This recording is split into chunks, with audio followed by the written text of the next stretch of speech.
last year, I decided, I want to start my own podcast. And what am I really passionate about? Well, fishing is what I'm really passionate about. Yeah. And so I decided there weren't really any podcasts out there just focused on women fishing. And so I, decided that's what I was going to do. And it's been great ever since. Welcome to the Woman Angler and Adventurer Podcast, inspiring real women with a passion for fishing and the outdoors to go get their adventure on. Now, here's your fearless host, Angie Scott. Welcome to this week's episode of the Woman Angler and Adventurer Podcast. This week, I'm doing something a bit different. It's always fun being featured on other people's podcasts. And last summer, I had the honor of being on a show called Wildcast. Wildcast is not only a podcast, it's also a TV show, and it's aired locally here in Tennessee. It's hosted by the Tennessee Wildlife Resources Agency, aka the TWRA, and it was so much fun to be on. Jason Harmon and Don King were the hosts of that episode, and we actually filmed it on my Qwest Pontoon right on the lake. And they actually gave me permission to share it with you all on the Woman Angler and Adventurer Podcast. So that's what we're going to do this week. You can also go to the website and you'll be able to see the video version that aired on TV as well. Hope you enjoy.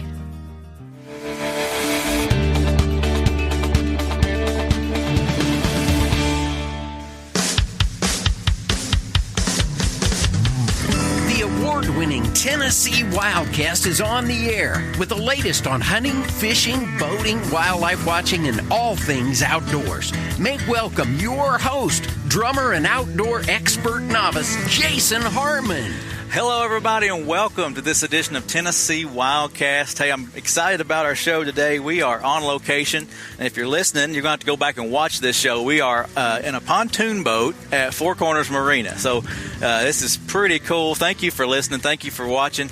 But we are on Angie Scott's boat. She is an angler. She works in the music business. We're going to learn all about her today, but she also hosts a podcast called the Women Angler and Adventurer Podcast. So we're going to explore that today, and I've got Mr. Don King with me today as well. Great to be here. This is the coolest location we have done up to now. It's tell you what, definitely up there somewhere. Yeah, we've been on houseboats. We've been on now a pontoon boat. Yeah, Defoe's garage. Defoe's, yep, sure enough. So that was pretty cool. But now we're on Angie's boat, a Qwest. Yeah. Tell us about the boat. How did you come across this? Yeah, so this is a Qwest Pontoon. I got it from Anderson Marine in Old Hickory. Qwest is located up in Michigan, St. Louis, Michigan, and they're a pretty cool company. I bought a Qwest years ago. It's a much smaller one than this one, and fell in love with it, fell in love with the guys that work there, and started this podcast, and we kind of worked out a thing where they're let me use this boat for a few months, kind of show it off, and it's a pretty cool boat to show off. Do you do all your shows from the boat? No, but we need to do more. Yeah. I just got it. I mean, it's brand new. I just picked it up Saturday, so you guys are among the first. That's really neat when you can meet the people that actually, make your instrument or make your boat. That just adds a special touch. It does, and especially when they're like, when I was designing my first boat, one of the things I mentioned to them is eventually I'd like to start guiding, which now I have my captain's license. And awesome. That was quite a process, but they were able to customize it to where, I mentioned that there's a possibility I may take out somebody who's in a wheelchair. So they put in a wheelchair gate. Neat. Yeah. And then kind of rearrange the furniture so the seat would be removable. And I still have that boat. So I, can still use that one if that situation came up. But this one doesn't have a wide enough gate, but still a very nice boat. That's cool. Yeah. And while we're talking about the boat, let's jump points here. But so you have this boat because you fish in a tournament. I fish in a local club here in Nashville called Team Nashville Bassmasters. I joined it last year. I was a little scared, first. I'm honestly, I'm new to bass fishing because I grew up in Minnesota and I grew up fishing walleye. Like, that's kind of my main thing. But I'm out here on Percy Priest all the time, and there's no walleye in Percy Priest. But did you know the record walleye is caught in Tennessee? Yeah, Old Hickory. Yeah. So that's super cool. And I have fished walleye here in the area. I've gone down to Normandy quite a bit. Fish walleye down there. There's a guide. I'll give him a quick shout out, Pete Hatchett, who kind of took me out and got me my first Tennessee walleye a few years ago. That's awesome. Yeah, but bass fishing is something I'm still really learning. And what's cool about Team Nashville Bassmasters is it's a team deal where you have a boater and a co-angler and you get drawn. So I get to fish with different guys every tournament. Oh, neat. And I learned something new from everyone I get paired up with. So it's been, and they've been great. I'm the only female in the club. I was going to say, I heard you say guys, and I was going to ask you if there were any other ones. I would love to see that changed. If any women out there are watching or listening to the show, check out Team Nashville Bassmasters. We need some more women in the club. And just real quick, I also just started a Facebook group called Women Anglers of Tennessee to just kind of try to get more connected to other women in the area who fish. So that would be really cool if you want to jump on that and kind of maybe get out and fish together or whatever would be fun. But you'll have to share that with us. We'll share it with folks. Okay. Yeah. Cool. That's awesome. So you don't get made fun of, hopefully, using a pontoon to fish out here in the Bassmaster team or the Nashville Bassmasters? Yeah, not so far. And I think when they see this with a 250, it's probably keep up. I think they're going to be impressed with how comfortable it is to fish from a pontoon. And I don't know why more tournament anglers don't go that route. Yeah. I mean, I know pontoons kind of have a stigma, being slow, and it's just not the case anymore. I mean, this is a triple tune, and it just rides really nice, and I think it can handle it pretty well. So I'm excited to try that out here soon. Yeah, that's neat. I guess it's got a live well. Is this the live well behind us? Yep, there's a live well back there. There's actually one under where Don's sitting as well. So it's got 2 live wells. Cool. Yep, and there's like a cutting board in here, and you can just do whatever you want out here. Grill out. Yeah. So that's awesome. That's cool. Hey, before we leave the Minnesota thing, tell us about the land of 10,000 lakes. I mean, did you ever do any ice fishing? Very little when I was. If I lived there, I think I would do very little ice fishing too. Well, my first experience ice fishing, my dad took us out, and I was, I don't know, maybe 5 or 6 or something like that. And it was the old school sit on a bucket out in the middle of the lake. Shut up and fish. Yeah. And nowadays it's much different than that. I mean, so I had the opportunity to ice fish on Lake Superior just this past January. Oh, neat. And we had these really nice insulated pop-up ice houses with heaters. Oh, and wow. It was a nice experience. That's good. And the water was so clear you could see right down to the bottom. Oh, man. It was almost like watching an aquarium, Wow. Pretty cool experience. So, if I lived up there now, I'd probably do more ice fishing. I also got to ice fish on Lake Mille Lacs up in Minnesota here not too long ago. So, yeah. Well, tell us how you came to Tennessee. We kind of skimmed over that earlier, but you're working the music business, but you came to Nashville. Yeah, so I was going to the University of Minnesota, and I always wanted to work in the music industry for whatever reason. I just, I loved music and thought that would just be really cool. So I kind of had a plan to study business at the University of Minnesota and then maybe somehow get my foot in the door and counting for a record label or something. I didn't really know what all was out there. And I stumbled upon, it was actually the Oak Ridge Boys. Manager was on the Nashville network talking about the school in Oklahoma City where he has a music business program. And I didn't know such things existed at the time. So that's when I started doing some research, and I found Belmont and MTSU.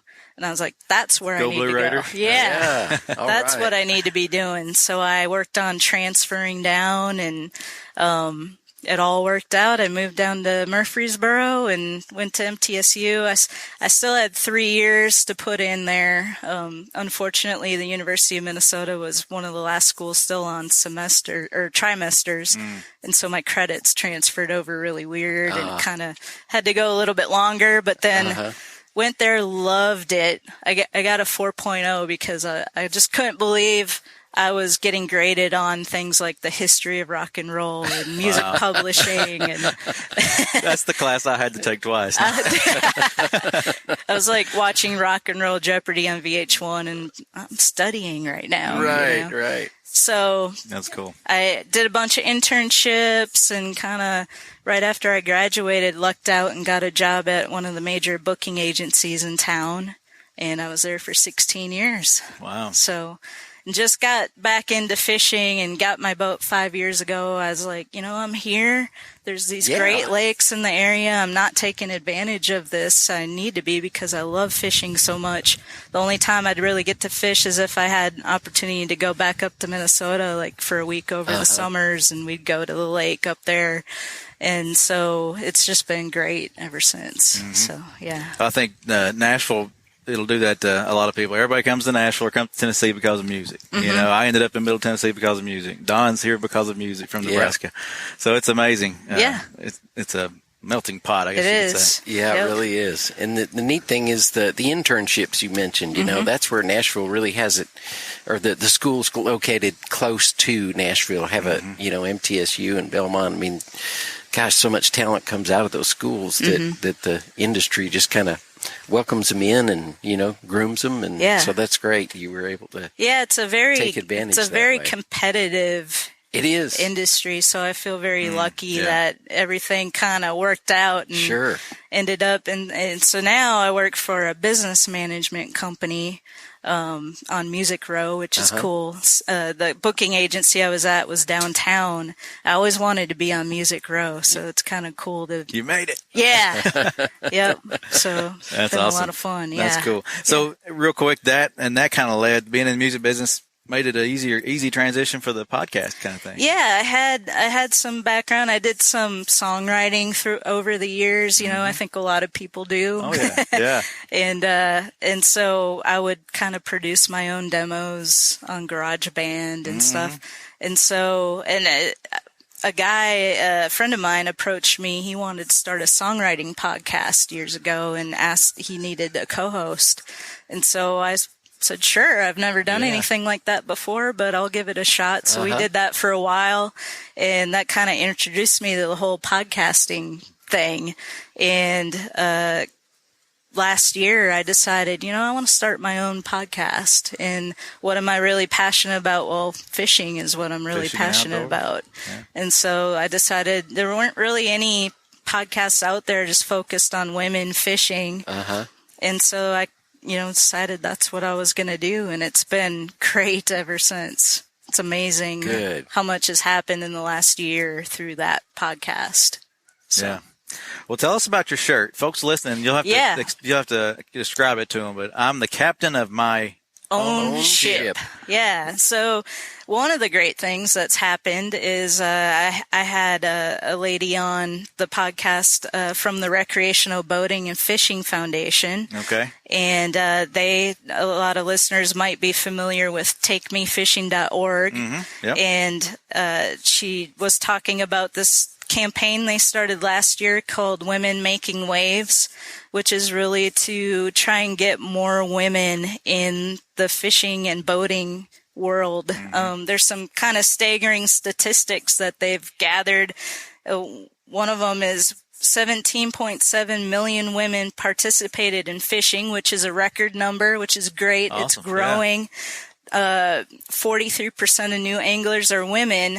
But there's some problems, like only 19% of them see themselves represented in the sport of fishing. So, and that makes retention difficult, when you're not seeing that you're being represented. And so they started this campaign to try to get more women sharing on social media and showing kind of at a grassroots level and showing that more women out there are fishing and kind of one of the slogans we have on our show is, if she can do it, I can do it. Mm-hmm. When you see other women out there doing it, then you think, oh, if she's doing that, I can get involved with that. Right. So that's, we kind of started working together with them, and they invited us down to iCast in Orlando, which just happened recently, and they had a big women's meetup one afternoon at iCast, where they invited a lot of the influencers on social media, YouTube, Instagram,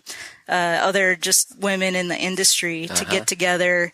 They did a presentation about this new campaign that they've started. If you go to takemefishing.org, you can click on a link, sign up for their social media campaign, start sharing stuff, tagging women making waves, hashtag, and hashtag get your fish on. Okay. And you can earn points and win cool shirts like this. All right. They have other slogans and different, colors and types of shirts you can wear or win and some other stuff. So it's kind of a cool idea, and hopefully it really catches on and starts making an impact. And iCast is the place to go, isn't it, for the fishing industry? Oh yeah, it was amazing. Jason and I don't think you've ever attended, have you? And I haven't either. It usually falls about the same time of year as another conference that we attend for work, but I've heard so many great things about that conference, and some people kind of equate it to the fishing version of the SHOT Show, which, happens in Las Vegas. I've been to the Tennessee Fishing Expo. Right.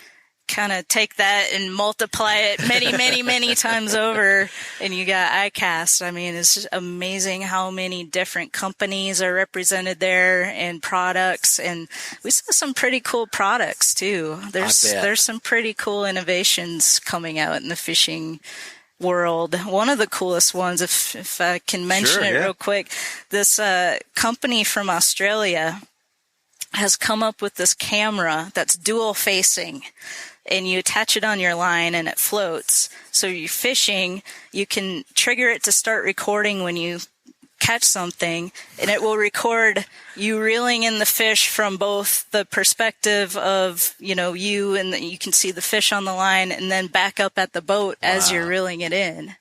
And it floats, so if you get snagged or something, bust your line, you can retrieve the camera. I think we're going to build one of those into our budget. For that. I think so. It sounds like a 360 kind of deal, and that's cool that it attaches to your line. They've only got the patent on it yet. They don't have any units actually available, but I think he said they'll have some test units ready by the end of the year. So I think you need one of those. I know. Yeah, I want to try it out for sure. Yeah, definitely. But that's a cool thing about iCast. You kind of get to see some of these innovative products neat. first, and it was fun. I wanted to jump back on the women anglers and women in the outdoors. I see a lot on social media. I think it's growing. I think that number is growing. I could see how that 17.7 million, participate. That's a record number. That's great. I see a lot of women on Instagram, holding fish and hunting and planting food plots and out there with the guys doing all this stuff. So, and hunting's another huge thing where we're seeing a lot of growth, and we have a lot of female hunters on our podcast as well. That's why we kind of added the and adventure part of it, so we can include Melissa Bachman. We just did an interview with her. I'm not sure if you're familiar, but she's pretty phenomenal. We did it actually on bow fishing, which is kind of combining the two sports, I guess, Yeah. But, it's growing. Still at iCast, there still wasn't a ton of female representation, so we still have a really long way to go. Just products, some companies are coming around and starting to think more about women, like Columbia was one. They're kind of trying to balance out their line of available, fishing shirts and things like that to kind of have just as many options for women as they have for men. So it's cool that companies are starting to think about this. Yeah. But we still have a long way to go. So hopefully we'll just keep supporting our BFF, which you mentioned is our BFF. Our BFF is our BFF. Yeah. So I wanted to make sure we get that shout out. TakeMeFishing.org. Check out that website. And check out our BFF's all the stuff they're doing. They're retaining and recruiting and reactivating hunters and anglers, trying to do their best to the 3 R's. Yeah, I think all states are trying to implement the 3 R's. Yeah, and that's one of the things, more women are buying licenses than ever, but they're not necessarily renewing them. And so that, we want to get to that point where... Yeah. Maybe we hook them up with that auto renew. Yeah, there you go. If you go to GoOutdoorsTennessee.com, you can auto renew your license here in Tennessee. Hey, Angie, I got to ask you about something I saw about you getting to go out with the G-Man. Yeah. Gerald Swindle on practice day at the Bassmaster Classic. Tell us about that. That was kind of a serendipitous thing that happened right in between my transition from the booking agency to the business management world. I was able to take a little bit of time off. Oh, and one of the nice. things that was going on during that time was the Bassmaster Classic in Knoxville. And so good timing. I was like, I'm going to take advantage of this and go out there for that. So I signed up through my podcast for a media credential. And one of the things you can do is put in to do ride-alongs with some of the anglers. Uh-huh. And it just so happens G-Man is like my favorite. I mean, he's hilarious, And so just luck of the draw, I got picked to ride along with G-Man on practice day, which was Wednesday. And that was an amazing experience. He's obviously, you guys know he's hilarious. Yeah. He's also a huge music fan, which I didn't realize, but he started referencing stuff that I haven't even heard of. And we pretty much just talked about music the whole day. Yeah. Neat. That's cool. So it was super fun. I learned a little bit about fishing. I was trying to, watch what he was doing and pick up a few tricks here and there, but, I was just mostly just taking in the whole experience. So that was really, really cool. He didn't forget you, did he? You said No, you saw him again, and he's like, come on over here. Yeah, so I ran into him. I saw him at iCast, and I thought, it'd be so cool to go up and talk to him and see if he remembers me. And I just happened to be walking by. I was actually going to our BFF booth to get set up for that event, and he saw me and he's like, hey girl, come over here. And so I went over and we started, he was introducing me. He's like, yeah, she was my marshal for the classic. And so I was like, okay, cool. You remembered me. Yeah. So awesome. we might have him out here on Percy Priest sometime and just hang out on the pontoon and pass the guitar around. That's good. Yeah. He might play. I don't know. I haven't asked him that, but he participated he does a little bit. I think okay. That's good. Yeah. Good to know. Yep. Yeah. He was in one of the music videos we did a few years ago with Daryl Worley in oh, cool. So anyway, it was fun, and he was, as you said, he was just hilarious. He's a hoot. So his videos on Facebook crack me up. If you guys don't follow him on like Instagram and Facebook, it's worth following just to watch his. Oh yeah. Yeah. Well, let's jump from Priest to Old Hickory. You got to fish in a Legends tournament. Yeah. And you said you came up on Bill Dance, and he was trying to steal your spot. Is that? Yep. Bill Dance was trying to steal our spot. So TJ Martell Foundation, which is a really great cancer research foundation, puts on this event. This was the third annual one that took place this year. And they used to do a golf tournament, so I think it's really cool that they decided to start doing fishing tournaments as a big fundraiser. Chris Young, country music artist, Murfreesboro boy, was one of the title sponsors of it, and they teamed up with the three legends, which is Bill Dance, Roland Martin, and Jimmy Houston. Mm-hmm. And so those guys all fish in the tournament, and you can actually sign up for auction item to go out and fish with one of those guys, what a chance of a lifetime. So it's a great event. So I fished it as a boater this year from my little Qwest Pontoon, and we got a few looks pulling up to the ramp in a pontoon. Like some people were like, "Are they gonna fish?" And we did. And I only have a 25 horse motor on that, but we got around, and I found a friend of mine kind of gave me a tip on this one spot, this little hump area out there not too far from the ramp, because I was like, I'm gonna need some close areas since I'm not gonna be able to go super fast. But we were out there fishing and lo and behold, pulls up Bill Dance not too far from us. And I was like, okay, well, you're in a good I spot. feel pretty confident about where we're fishing right now. That's good. Yeah, that was a pretty cool experience. That's great. Yeah. I actually ran into Roland Martin's wife, Judy, down at iCast, and she's a firecracker. Huh. She grew up fishing. They've been married like 18 years now, but she grew up and she's fished tournaments her whole life, so I'm going to try to get her on our podcast sometime. Oh, neat. Talk to her. Yeah, she was all about it, so that'll be fun. Yep. That's cool. Well, let's go on down the list here. You mentioned earlier you got your captain's license. Yep. So that's cool. That was quite a process. If anyone wants to try to get your captain's license, just be aware there's a lot of requirements you have to meet, but it's not impossible. I did it. If I can do it, you can do it. But I think it's important for everybody to have some kind of boating education. You know, we're out here on Percy Priest. It gets really busy. I think it's super important to just have a really good understanding, if nothing else, the rules of the road. Right. Know who has the right of way. Obviously, if you get your captain's license, you go really in depth into all that stuff. But like a good boating safety course, I think you guys offer. Oh yeah. Yep. Those I highly recommend. But getting my captain's license was quite a challenge, but it was fun, and it was kind of funny. My test was out in Chattanooga. There were a couple locations you could pick, and it was either like Memphis or Chattanooga, and I chose Chattanooga.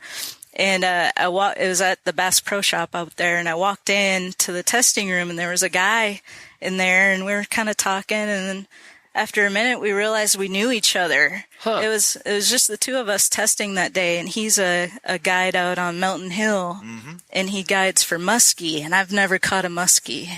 It's like one of my bucket list fish. That'd be awesome. So I took him out one day, or he took me out, I should say, and he had just caught the state record a few weeks before. Oh, man. And his name's Stephen Paul, and we had a few follows that day. We didn't get any. You know, it's a fish of 10,000 casts, so I guess I got to go out a couple more times before I get my muskie. But so that was kind of funny. Small world kind of thing. So, well, let's before we run out of time, let's give Four Corners a shout out.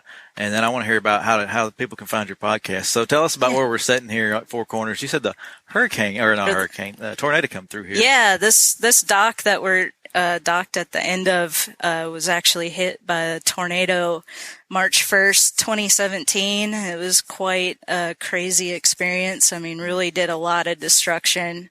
I happened to be on a houseboat that morning, didn't realize the weather was going to be that bad. That's scary. Yeah. So that was crazy.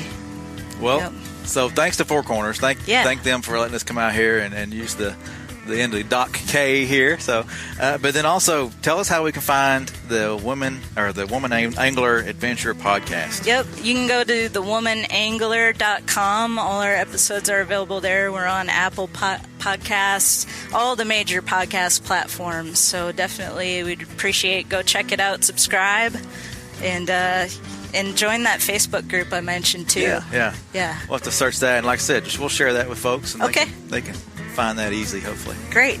So, thank you guys for coming out today. Yeah, you bet. Fun. This has been great. Yeah. Thank you. Great to meet you. Yeah, nice meeting you guys too. Yeah. Well, that's going to do it for today's show.